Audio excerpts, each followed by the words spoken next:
Every government must live to its responsibility.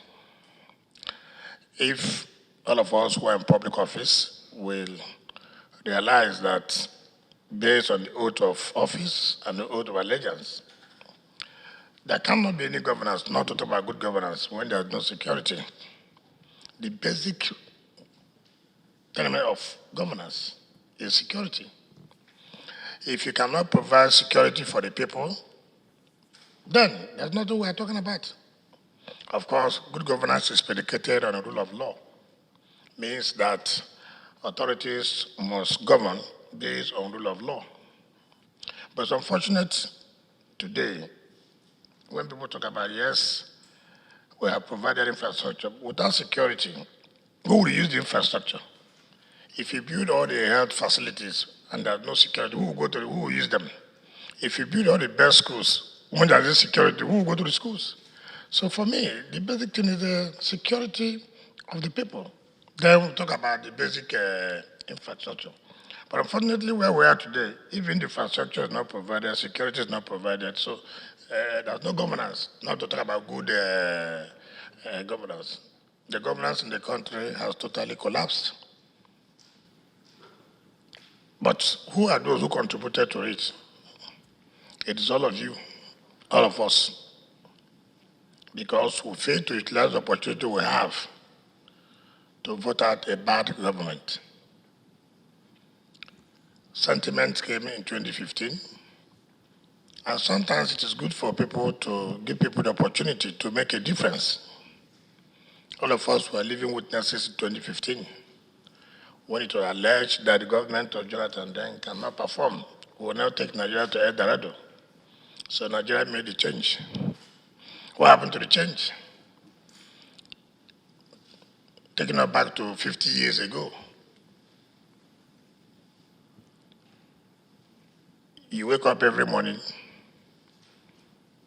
students have been kidnapped in social state university. People have been killed in social state. So it has become a norm. Just wake up, but the first thing you see in the front page, 10 people have been killed in Niger, 20 have been killed in Zamfara, 5 have been killed in Imo. Virtually every day. So where are we heading to? Where are we heading to? And everybody appears to do as if you are not concerned because it has not happened to you or because it has not happened to somebody who's close to you. But thank God in our state we are doing everything we can. I tell you that part of the security crisis we are having, most of the time, are being caused by federal government themselves. I remember in one of my cases, some governors of APC, led by El-Rufai,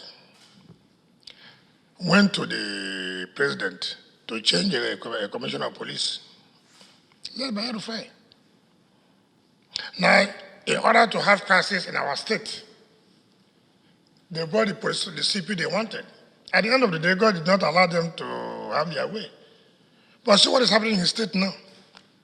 When you are plotting evil against somebody, evil will be facing you.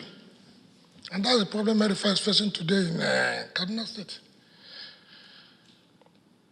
I remember when I came in 2015, when they were honoring one of their friends as a minister, live television channels. El-Rufai had the temerity to come out on television to say that that election cannot stand in Rivers State, that they will kick me out. Because they have taken the position that they own the Court of Appeal then.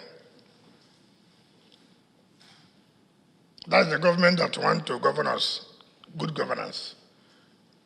A government that will not intimidate judiciary. But look at what they have done to the judiciary today.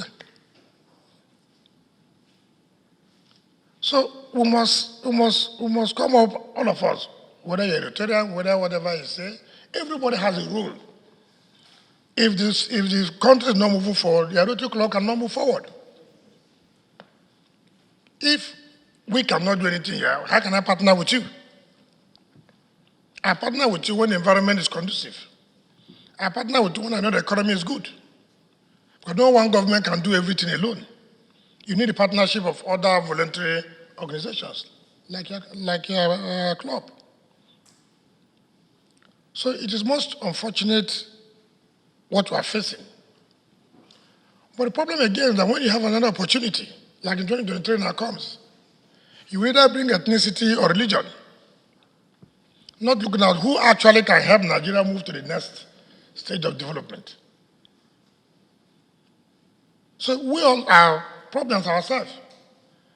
Even for you to come out and vote, you don't go and vote. Even when you vote, you say, no, it does not matter, I don't care, whoever will win. You cannot say whoever. Because if you say whoever, then you don't need to cry, because whoever has come. So for us, everybody has a role to play in this country.